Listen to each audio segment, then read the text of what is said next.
My name is Gianpaolo Carraro, and I lead the solution architecture team at Microsoft. My name is Fred Chong, and I work in a team called the Architecture Strategy Team. I was born in Italy, and I grew up in Switzerland. I was hired because of my non-Microsoft knowledge, so that I could go back to my old friends and tell them how good Microsoft was. Well, it goes way back to 1991, right out of college. First job. In 1994, I wanted to take a break and went back to school, so did that for about a couple of years, and then came back again in 1996. And I've been around since then. A lot of my old friends basically made fun of me and said that I sold my soul to the devil and all the rest of it, but I think I made the right choice. And where are those friends today? Looking for a job? Before taking on SaaS, I would say that my viewpoint and my expertise were deep but narrow. The best part of the job is the freedom. I think it's the opportunity to work with a lot of bright people. Tackling very interesting problem without having too many constraints. I think it's sort of the intellectual challenge, that there's always an interesting perspective. Working with Fred is very, very interesting. He's one of the best architects I've had the chance to work with. I'll throw out something and he'll push back and he'll add his perspective. I would say he thinks well. And thinking well is not a common trait.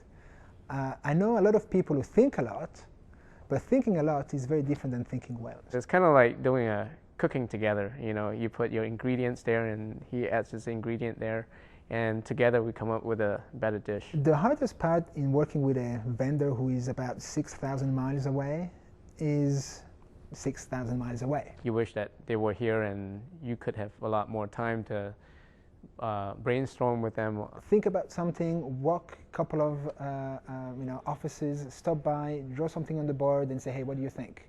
A lot of it is through this experimentation and discovery process that we may not have everything figured out. Almost everything we do is a new project. Oh, a funny example is the CEO, or Alex, he's claiming he's working for free. Technically, we're not paying him, but I think he's also learning a lot from this experience, so I think he's enjoying it very much. So what would be my advice to developers who are aspiring to be architects? My advice to an aspiring architect would be free your mind. Try to take a step back. Not be bogged down by minute, tiny issues. And just think about the problem in general. Don't look at just the wheel in front of your nose if you're like biking, but just raise your head, look ahead, and try to understand how to get there in the most efficient way, if you will, as opposed to try to solve problems that are every 5 minutes. If I weren't an architect, I would be a musician. I would be a writer. I would play the cello. Do you play the cello? I don't play the cello, and maybe that's why I want to play it so bad. What would you write about? Well, I'm trying to write about SaaS. A movie star is actually quite good as well.